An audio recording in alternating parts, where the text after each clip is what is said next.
The job is over, and after 43 minutes of exciting heisting, the show tells us in a minute and a half or so that the heist itself is not even the big story of the episode. The reverberations are. Each micro scene here, the ISB, Mon at the Senate, and Luthen hearing the detail in the gallery shows a different reaction to the same shockwave. The thematic umbrella is that insurgency, even when justified, even when heroic, does not move history in a straight line. It moves it in all directions at once, and many of those directions are catastrophic.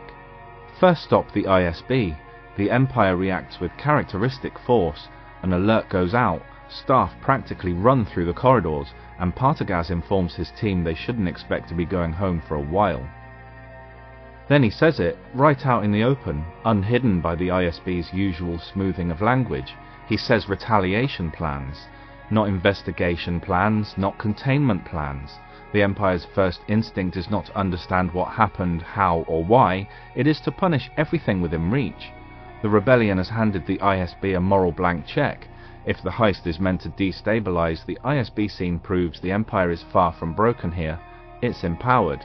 The staff running through the organic, intestinal, rounded corridors look like a bloodstream, or more specifically antibodies.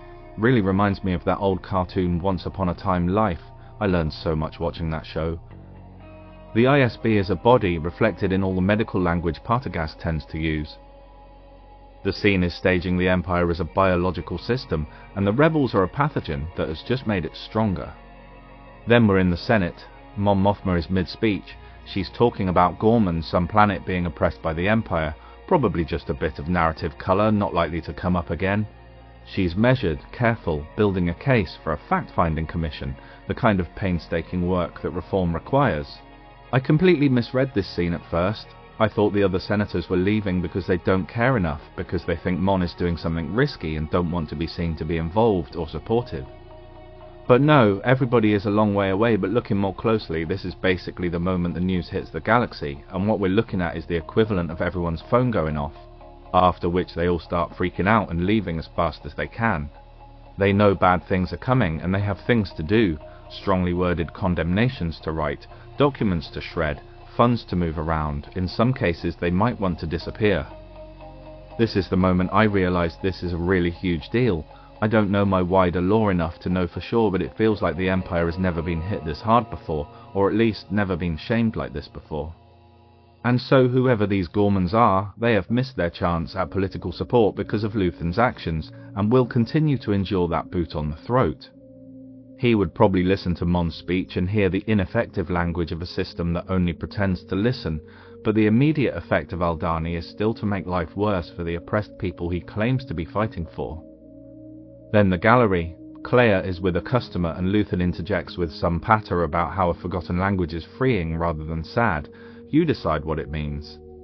I thought this was a little nod to the rebellion generally, not the covert nature of the work so much, more the way it succeeds largely by repurposing things that belong to the Empire.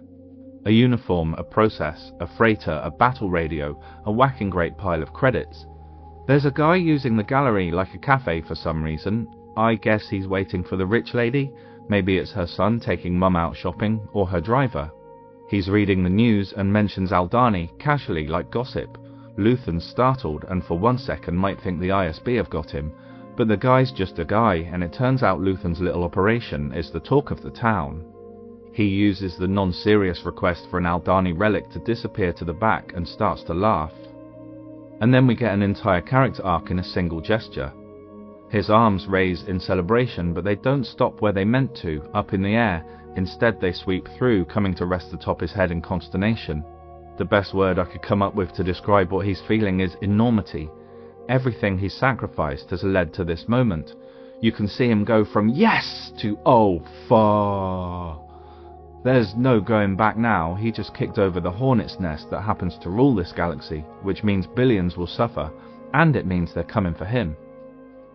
3 rooms, 3 frequencies of the same shockwave. The Empire accelerates. Hope gets cut off mid-speech. And the man who lit the fuse can't quite bring himself to finish the celebration. He wanted the fire, but as the smoke rises, he realizes he cannot control the direction of the wind.